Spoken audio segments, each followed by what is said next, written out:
RSS के sir संघ चालक मोहन भागवत के बयान ने एक बार फिर से हिंदू समाज, इसके संगठन और ऐतिहासिक चुनौतियों पर चर्चा को वक्त की जरूरत बना दिया है। कानपुर में केशव भवन के उद्घाटन के मौके पर उन्होंने जो विचार कहे वो न सिर्फ हिंदू समाज की एकता की बात कहता है, बल्कि इसके ऐतिहासिक पहलुओं और वर्तमान जवाबदेही को भी अंडरलाइन करता है। भागवत का यह कथन कि जो हिंदू हैं उनसे पूछा जाएगा कि उन्होंने समाज के लिए क्या किया और विदेशी आक्रांताओं ने हमारे आपसी मतभेद का फायदा उठाया, न सिर्फ एक वार्निंग है बल्कि एक सामाजिक और सांस्कृतिक रेनेसेंस का आह्वान भी है।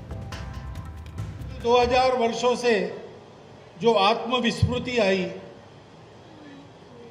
उसके कारण हम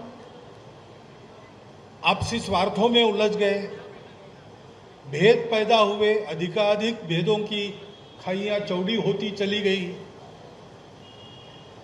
और हम अपने कर्तव्य से विमुख हो गए, जिसका लाभ विदेशी आक्रांताओं ने लिया, हमको पीटा, लूटा।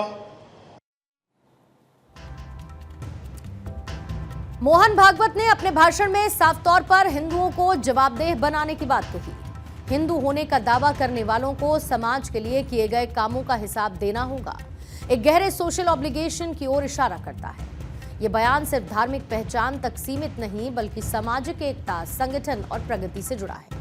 भागवत ने यह भी कहा कि जब तक विश्व भर के हिंदू सुरक्षित नहीं होंगे तब तक उनकी प्रेस्टीज भी अधूरी रहेगी। ये वैश्विक हिंदू समुदाय के लिए एकजुटता और सामूहिक जिम्मेदारी का संदेश है। इस दुनिया में प्रतिष्ठित हो रहा है, सुरक्षित हो रहा है, तो विश्व भर के हिंदुओं की सुरक्षा प्रतिष्ठा बढ़ रही है।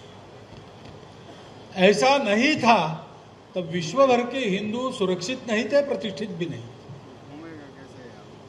और इसलिए हिंदू समाज का यह काम है भारतवर्ष के लिए अपने आप को ऐसा बनाना। हिंदू समाज के आपसी मतभेदों का फायदा विदेशी आक्रांताओं ने उठाया।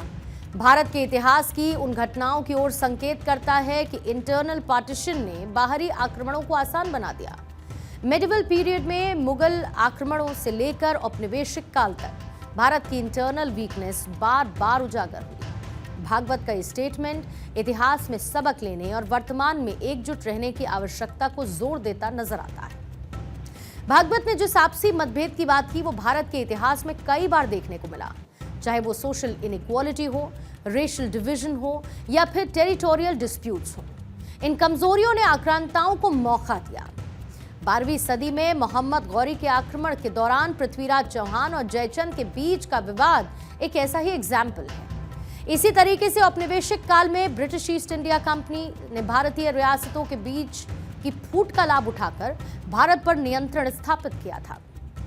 भागवत का यह कथन इस ऐतिहासिक सत्य को सामने लाता है कि एकता की कमी ने भारत को बार बार नुकसान पहुंचाया है।